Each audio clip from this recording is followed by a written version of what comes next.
She was standing right in the middle of my driveway, blocking my truck, arms crossed like she was the sheriff of the whole neighborhood. "You're in violation of HOA rules," she barked, waving a clipboard with a bunch of printed papers. I looked around, then back at her. "We're not part of your HOA," I said slowly, thinking maybe she'd laugh and walk away. Instead, she leaned closer and hissed, "Not yet, but you will be." Before I could even answer, she pulled out her phone and started dialing. "Yes, police?" "I have a hostile resident refusing to comply," she said loudly, making sure the neighbors could hear. 2 minutes later, I saw a patrol car rolling up the street. My stomach tightened, not because we'd done anything wrong, but because Karen's smug little grin said she thought she had already won. My wife stepped out from the house, calm as ever, holding her coffee. Karen's eyes flicked over to her and she smirked. "You're about to learn how we handle troublemakers here," she said, stepping back like she was the one running the scene. The officer got out, glanced at Karen, then at us. Before I could open my mouth, Karen shouted, "They're trespassing on HOA property." The officer frowned and started to speak, but my wife was already walking toward him, pulling something from her purse. She handed him a small leather wallet and flipped it open. His eyes widened, his posture straightened, and suddenly the whole tone shifted. Karen took a step forward, still smirking, until she caught sight of the ID inside. She froze mid-step, her mouth hanging open. You're, she stammered, pointing at my wife. My wife just sipped her coffee, saying nothing. The officer cleared his throat, now looking very uncomfortable. Karen blinked rapidly, her confidence melting like ice in the sun. I could tell she wasn't expecting this, because what she saw on that ID made her realize this wasn't going to be her little HOA victory after all. Karen's fake confidence didn't last long. The officer turned to her, his voice firm now. "Ma'am, this property is not under your HOA jurisdiction, and I strongly suggest you stop making false reports." Karen's face flushed, but instead of backing down, she tried to double down. "I know what's going on here," she snapped. "They're lying to you. People like them," she cut herself off. But the damage was done. My wife tilted her head, her calm smile never breaking. "People like us?" she asked softly, her tone sharp enough to slice through the tension. The officer shifted uncomfortably, clearly picking up on the implication.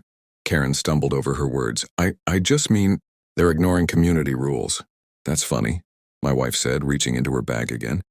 This time she pulled out a printed land deed and handed it to the officer. "This land has never been part of an HOA, and any attempt to claim it is, well, a federal offense when done through intimidation." She let that last word linger in the air, and I swear Karen's shoulders twitched like she'd just been caught shoplifting. The officer scanned the deed, nodded, and handed it back. Then he turned fully to Karen. "Do you understand that calling the police under false pretenses can get you arrested?" Karen's jaw dropped. "Arrested me? No. I was just trying to keep order in the neighborhood." "Order?" My wife finally took a step closer to her, her voice low but powerful. "I work for a federal agency, and you just tried to use local law enforcement to push illegal HOA control over private land." The way Karen's hands trembled told me she'd just realized she'd kicked a hornet's nest she couldn't control. And then, like a last-ditch gamble, Karen blurted, "Fine. If you won't join willingly, I'll make sure you regret it." She stormed off toward her house, muttering under her breath. But I caught one chilling word: connections. That's when I knew this wasn't over. It started the very next morning. I stepped outside to grab the mail and found a bright orange notice taped to our front door. Immediate compliance. Required HOA violation. It had our address, a list of made-up infractions, unauthorized landscaping, improper fence color, even non-approved vehicle and driveway, and a $1,200 fine at the bottom. The kicker? At the bottom in bold red letters it said, "Failure to comply will result in legal action." Karen was standing across the street, phone in hand, recording me as I read it. She shouted, "Better start paying up. You can't hide from the HOA forever." I didn't even bother responding, but inside, my wife was already typing on her laptop, her face calm but her eyes sharp. "This is forgery," she said quietly. "She just made a legal mistake." By afternoon, things escalated again. A tow truck pulled up and started hooking my truck. I ran out, waving my arms. "Hey, that's private property. You can't take that." The driver shrugged. "HOA order, buddy." He handed me a slip of paper with a fake HOA seal printed on it, and Karen's signature at the bottom. I called out for my wife and she came outside, phone recording in one hand and that same leather ID wallet in the other. She approached the driver calmly, flashed her ID just long enough for him to see the federal emblem, and said, "If you move that truck 1 inch, you'll be impounding federal property." The driver froze, looked at Karen, who was now pretending to check her mailbox, like she had nothing to do with it, and muttered, "Lady, I'm not getting involved in this." He unhooked my truck and drove off without another word. Karen glared at us from across the street, but she didn't say a thing. She just went inside and slammed the door. My wife turned to me, her voice low. "She's not going to stop. And if she's talking about connections, we need to be ready." 2 days later, we heard the rumble of engines outside. I looked through the blinds and saw 3 city utility trucks lined up along the street. Men in reflective vests were walking toward our front yard, carrying clipboards and measuring equipment. I stepped outside. "What's going on?" I asked.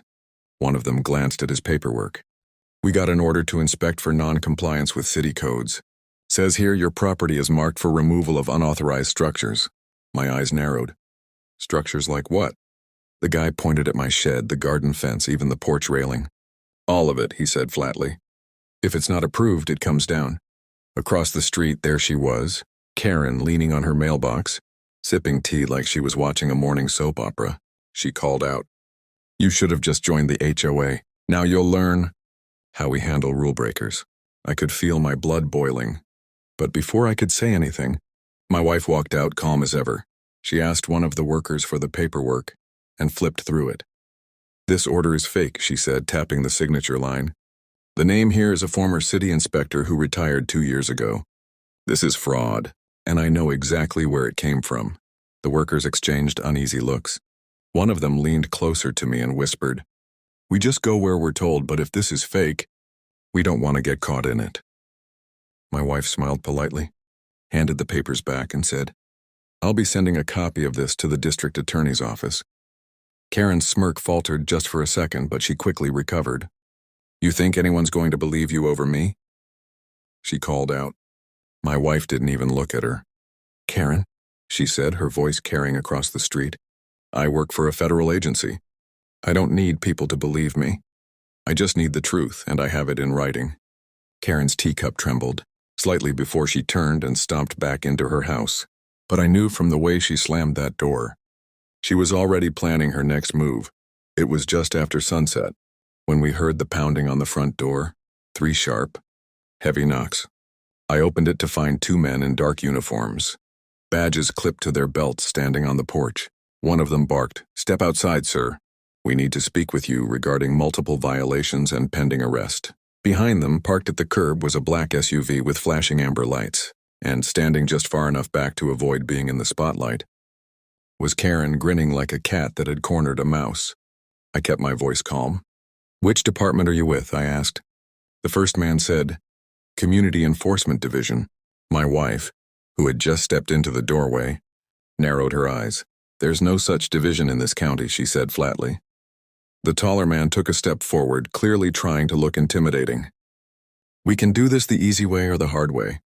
That's when my wife reached into her purse, pulled out her leather wallet, and flipped it open to her federal ID. Her tone went from calm to icy in a heartbeat. "You have exactly 10 seconds to explain why you're impersonating law enforcement on private property," she said, "before I contact